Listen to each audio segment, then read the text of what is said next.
যারা নেককার স্ত্রী তাদের চারটা চিহ্ন থাকে, চারটা গুণ থাকে। নবীজি বলে এই চারটা গুণ যদি কোনো স্ত্রীর মধ্যে থাকে তাহলে বুঝে নিয়ে ওই স্ত্রী নেককার এবং ওই স্ত্রী জান্নাতি স্ত্রী। যেরকম সুবহানাল্লাহ। দেখেন তো আপনার স্ত্রীর মধ্যে মেলে কিনা এই চারটা গুণের কয়টা গুণ আপনার স্ত্রীর মধ্যে আছে। মা বোনেরা আপনারা একটু মিলান নিজের সাথে, যে চারটা চিহ্ন বা চারটা গুণ এর মধ্যে আমার কয়টা আছে আর কয়টা নাই। যেটা নাই সেটা আপনি আমল করার চেষ্টা করেন। প্রথম নম্বর, নবীজি বলছে যেই স্ত্রী কথাবার্তা বা অঙ্গ ভঙ্গি দিয়ে সবসময় তার স্বামীকে খুশি রাখতে চায়, সন্তুষ্ট রাখতে চায়, হাসাতে চায়, আমি নবীজি বলছি ওই স্ত্রী আদর্শবান স্ত্রী। যেরকম সুবহানাল্লাহ। অঙ্গভঙ্গি দিয়ে, হাসি দিয়ে, বিভিন্ন ভাবে কথাবার্তা দিয়ে স্বামীকে হাসি খুশি রাখতে চায়, সন্তুষ্ট রাখতে চায়, নবীজি বলছে ওই স্ত্রী সবচেয়ে আদর্শবান। আপনি মিলান তো আপনার স্ত্রী আপনাকে হাসায় কিনা, আপনাকে সন্তুষ্ট রাখতে চায় কিনা, নাকি সবসময় মুখ গোমরা করে রাখে। যদি হাসাতে চায় বা আপনাকে সন্তুষ্ট রাখতে চায় বুঝে নিয়ে নবীজির ভাষা অনুযায়ী ওই স্ত্রী আদর্শবান। 2 নম্বরে নবীজি বলছে তুমি যখন বাহির থেকে আসবে তখন তোমার স্ত্রী সংসারের কাজগুলোকে সামান্য সময়ের জন্য স্থগিত করে তোমাকে সময় দেয় কিনা। আদর্শবান স্ত্রী সাময়িক সময়ের জন্য সংসারের কাজগুলোকে স্থগিত রেখে বা একটু স্টপ রেখে তখন স্বামীকে সঙ্গ দিবে।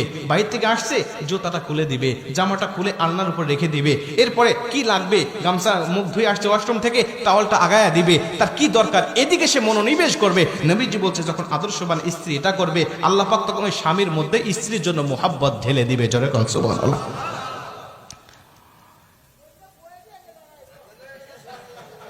চাচা কি কয় একটা কি যে মুসিবতে আছে না আপনার, আমি তো বুঝতে পারতেছি। তো এইটা হলো 2 নম্বরে, তার মধ্যে 2টার মধ্যে 2টাই নাই, এটাই তো। আচ্ছা 2টা ফেল। গাজীপুরের মায়েরা আপনাদের দুর্নাম হয়ে যাচ্ছে কিন্তু। এরপরে 3 নম্বরে নবীজি বলছে যখন স্বামী মানসিকভাবে অশান্তির মধ্যে থাকবে, ব্যবসা বাণিজ্যে লস খাইছে বা কোনো দুর্ঘটনা ঘটছে, কোন একটা মানসিক ডিপ্রেশনের মধ্যে স্বামী আছে, তখন নেককার স্ত্রী যারা তারা স্বামীর ভুল না ধরে স্বামীকে মানসিকভাবে তাকে বিভিন্ন সাপোর্ট দিতে থাকে, প্রশান্তি দেয় বা সাপোর্ট দিতে থাকে যে আচ্ছা তুমি যেটা করছো সমস্যা নাই, তুমি ব্যবসায় লস খাইছে তো সমস্যা নাই, আল্লাহ আবারও আমাদেরকে আরো ভালো কিছু দিবে। আর যারা বদকার স্ত্রী তারা বলে আমি কইছিলাম তোমাকে এটা না করার জন্য, আমি কইছিলাম এই ব্যবসাটা না করার জন্য, আমি কইছিলাম ওই জায়গায় না যাওয়ার জন্য, তুমি আমার কথা শোনো না, এখন কেমন লাগে দেখো। এটা হলো বদকার স্ত্রীর কথা। নেককার স্ত্রীর কথা আচ্ছা তুমি যেটা করেছো এটা তো আল্লাহর তরফ থেকে হয়েছে, আল্লাহ তো বলেছেন ওয়ালা সাউফা ইউতিকা রাব্বুকা ফাতারদা, অচিরেই তোমার রব এমন কিছু দিবে যা দেখে তুমি সন্তুষ্ট হয়ে যাবে, অতএব মন খারাপ করো না, আল্লাহ এর থেকে আমাদের জন্য ভালো কিছু রেখে দিয়েছে। যেরকম সুবহানাল্লাহ।